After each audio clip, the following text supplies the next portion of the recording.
There's no hiding from it. The Miami Dolphins' run game has been an issue in 2 of Mike McDaniel's 3 seasons.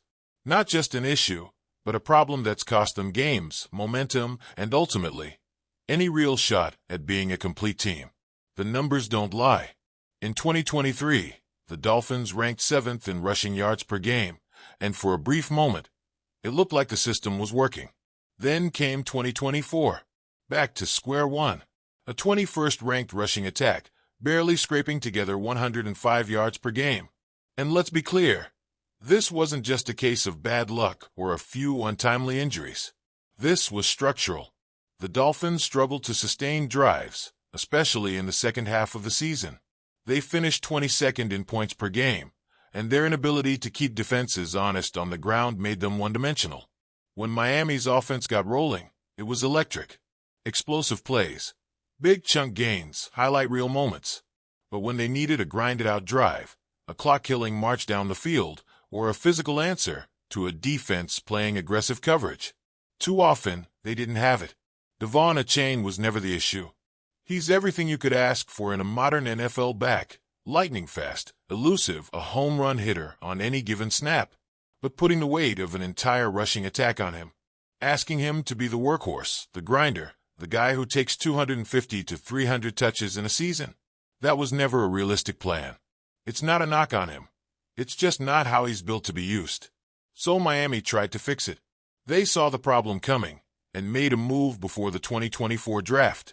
Trading a 2025 third-round pick to the Eagles, they jumped up to grab Tennessee's Jalen Wright. On paper, it made sense. Wright was dynamic in college, Tennessee's leading rusher for back-to-back seasons, an all-SEC talent who rushed for over 1,000 yards as a junior. He had speed, vision, the ability to contribute in the passing game. Everything Miami needed in a complementary back. Reality, though, was a different story. Wright's rookie season was underwhelming, to put it kindly.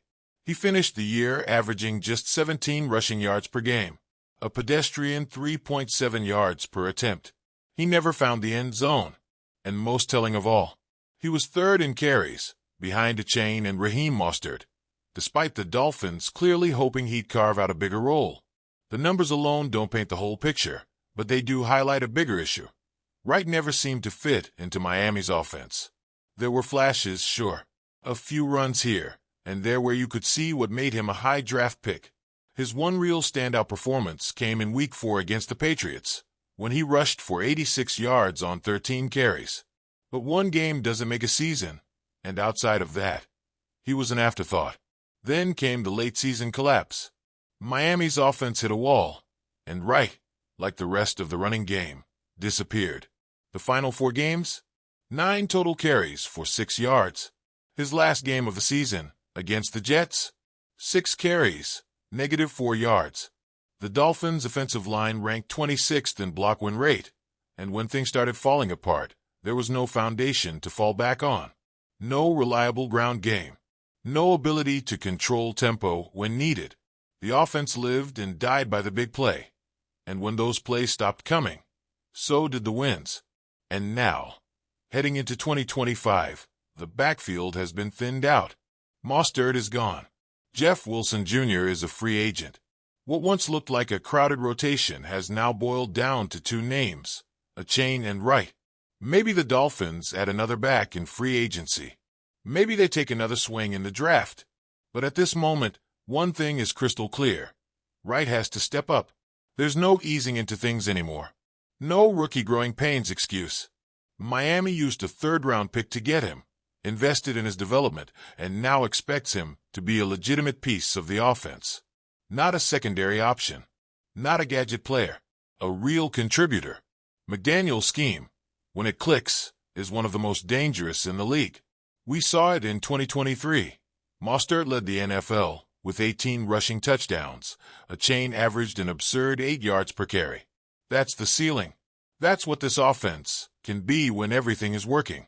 But when it doesn't, we saw that too.